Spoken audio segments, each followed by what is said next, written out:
Hello അസ്സലാമു അലൈക്കും. എന്തൊക്കെയുണ്ട് പൊന്നാരൻ്റെ മുത്തുമണികളെ, എല്ലാവരും വർത്താനം, എല്ലാവർക്കും സുഖമാണോ?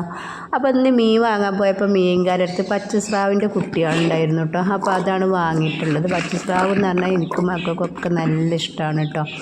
അപ്പോൾ ഞാൻ കുഞ്ഞുള്ളി കുറച്ച് അധികം എടുത്തിട്ടുണ്ട്. അപ്പോൾ അതൊക്കെ ഓരോരുത്തരുടെ ഇഷ്ടത്തിനനുസരിച്ച് ഇട്ട് കൊടുത്താൽ അധികം കുഞ്ഞുള്ളി ഉണ്ടാണ് നല്ല ടേസ്റ്റാണ്. ഒരു 5-6 അല്ലി വെളുത്തുള്ളി, കുറച്ച് പെരുംജീരകം ഇട്ട് ഒരു 1/4 ടീസ്പൂൺ അളവിൽ പെരുംജീരകം ഇട്ട് കൊടുത്ത് അരച്ചട വെച്ചിട്ടുണ്ട്.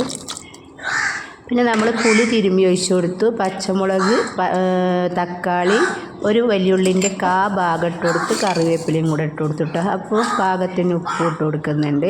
അപ്പോൾ നമ്മൾ ഈ കറി വെക്കുന്ന സമയത്ത് വയറ്റാതെ വെക്കുന്നതാണ് ഏറ്റവും ടേസ്റ്റ് കേട്ടോ. അപ്പോൾ 1/2 ടീസ്പൂൺ മഞ്ഞൾപ്പൊടി ഇട്ട് കൊടുത്തു. ഒരു 1.5 ടീസ്പൂൺ അളവിൽ മല്ലിപ്പൊടി ഇട്ട് കൊടുക്കുന്നുണ്ട്. പച്ചമല്ലി നമ്മൾ മുഴുവനായിട്ടുള്ളത് അരച്ചിട്ട് കൊടുക്കുകയാണെങ്കിൽ ഒന്നും കൂടെ നന്നായിരിക്കും കേട്ടോ.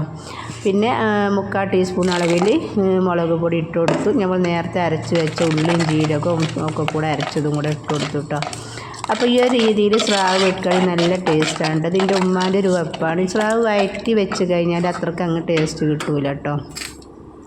പിന്നെ പറഞ്ഞാൽ സ്രാവ് എല്ലാവർക്കും മേടിക്കാൻ വേണ്ടിയിട്ട് മടിയാണ്. അതിനൊരു ചൊവ്വല്ലേ, അതിനൊരു മണമല്ലേ എന്നൊക്കെ പറയട്ടെ. എല്ലാവരും ഇവിടെ മക്കൾക്കും എനിക്കൊക്കെ ഭയങ്കര ഇഷ്ടമാണ്. നല്ല ടേസ്റ്റി ആയിട്ടുള്ള കറിയാണ്. ചോറിൻ്റെ കൂടെ ഇത് മാത്രം മതിയിട്ട് നമുക്ക് കഴിക്കാൻ വേണ്ടിയിട്ട്.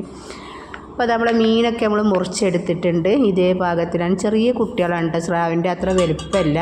അപ്പോൾ കറിയൊക്കെ നല്ല തിളച്ച് നല്ല കുറുകി വന്നിട്ടുണ്ട്. അപ്പോൾ അതിനകത്ത് നമുക്കൊരു 1/2 ടീസ്പൂൺ കുരുമുളക് പൊടി ഇട്ട് കൊടുത്തിട്ടോ. ഈ കുരുമുളക് പൊടി ഇതൊക്കെ കൂടെ വരുമ്പോൾ ഒരു പ്രത്യേക ടേസ്റ്റാണ് കേട്ടോ ഈ കറിക്ക്. അപ്പോൾ നമ്മൾ സ്രാവ് മുഴുവൻ അതിനകത്ത് ഇട്ട് കൊടുത്തിട്ട് നമുക്ക് നന്നായിട്ടൊന്ന് വറ്റിച്ചെടുക്കണം കേട്ടോ. പിന്നെ അത്യാവശ്യം വേവുണ്ട്. നമ്മൾ സാധാ മീനിനെക്കാട്ടിലൊന്നും കൂടെ നല്ല വേവുണ്ട് കേട്ടോ സ്രാവ് മീനാകുമ്പോൾ. അപ്പോൾ ഇനി നമുക്കത് മൂടി വെച്ചിട്ട് നോക്കാം.